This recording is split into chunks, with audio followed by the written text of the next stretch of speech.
no epicentro de toda essa questão, a gente tem o Eduardo Bolsonaro, deputado, filho do ex-presidente Jair Bolsonaro, que se colocou, né? Aqui eu quero dizer que não sou eu que estou colocando isso aqui, não. Ele se colocou no meio dessa questão e foi ele que foi para lá e comemorou, inclusive, essa imposição de tarifas pelos Estados Unidos sobre o Brasil, e ele também continua ali atuando, né, nesse sentido ali com o governo dos Estados Unidos. E qual é a situação do momento, Levi, assim, qual que é a atualização aí sobre essas ações do Eduardo Bolsonaro?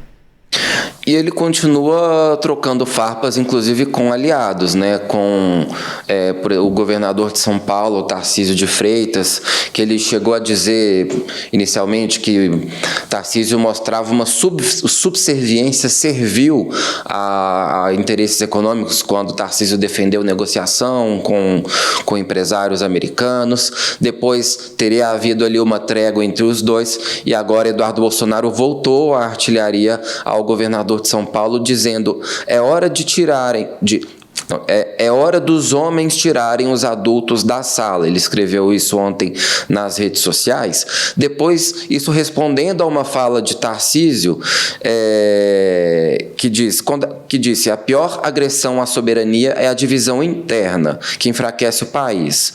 E aí Tarcísio disse: se a gente não botar a bola no chão, agir como adulto e não resolver o problema, quem vai perder é o Brasil. Disse aí o governador Tarcísio, ele que inicialmente foi muito criticado, né, pela postura dele, porque num primeiro momento ele não chegou a falar em negociação com os Estados Unidos, apenas criticou a postura do governo Lula, apontou o governo Lula como culpado, aí teve uma reação negativa, né? Exatamente, e aí agora depois ele foi ajustando o discurso. E aí Eduardo Bolsonaro, ele escreveu mais uma vez: desconfie de quem se mostra preocupado com a tarifa Moraes, como ele apelidou, né, esse tarifaço, e não fala dos presos políticos ou crise institucional, ignorando a carta do Trump, que é expressa na solução do problema. E ele diz que essas pessoas estão tentando enganar o eleitor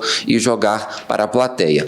E teve também falas de Eduardo direcionadas para o deputado federal Nicolas Ferreira, né, para o parlamentar mineiro, dizendo, e aí numa entrevista à Revista Oeste, sobre Nicolas, Eduardo disse: causa de certa maneira estranheza que ele tem sido pouco ativo em levar essa mensagem adiante. Não acho o Nicolas uma pessoa mal intencionada, mas confesso que achei que teria mais respaldo. Isso não depende de uma conversa minha com ele, mas depende de uma ação dele. E aí ele reclamou de que Nicolas estaria defendendo aí com pouco afinco a anistia como a solução para o problema aí da taxação dos 50%, e que Nicolas deveria defender, né, mais enfático, né, ser mais enfático nessa defesa aí do ex-presidente Jair Bolsonaro. E é interessante notar que Eduardo, né, ele discute aí publicamente com figuras que pertencem até a alas um pouco diferentes ali dentro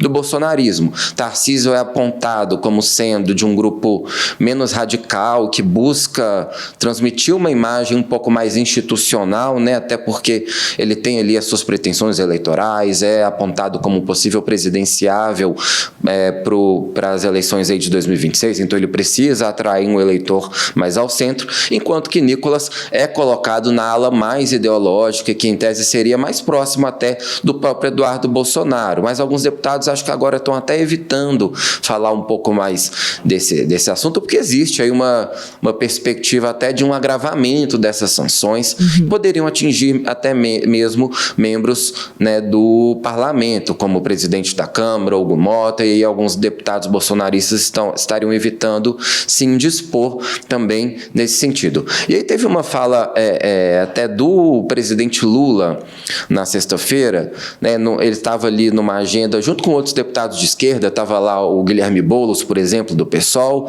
e ele dizendo: vocês na Câmara têm que tomar uma atitude. Esse cara é deputado, falando de Eduardo Bolsonaro, né? Esse cara é deputado, ele se afastou, foi lá para os Estados Unidos ficar: o Trump, salva meu pai, fazendo uma imitação, né, de Eduardo Bolsonaro, coisa que Lula vem fazendo também, quase todo o discurso dele, né? E aí cobrando, então, que os deputados de esquerda tomem uma atitude, de repente, tentar iniciar um processo de cassação do mandato de Eduardo Bolsonaro, ou uma possível punição a Eduardo Bolsonaro, mas claro que isso dependeria de uma composição maior na Câmara.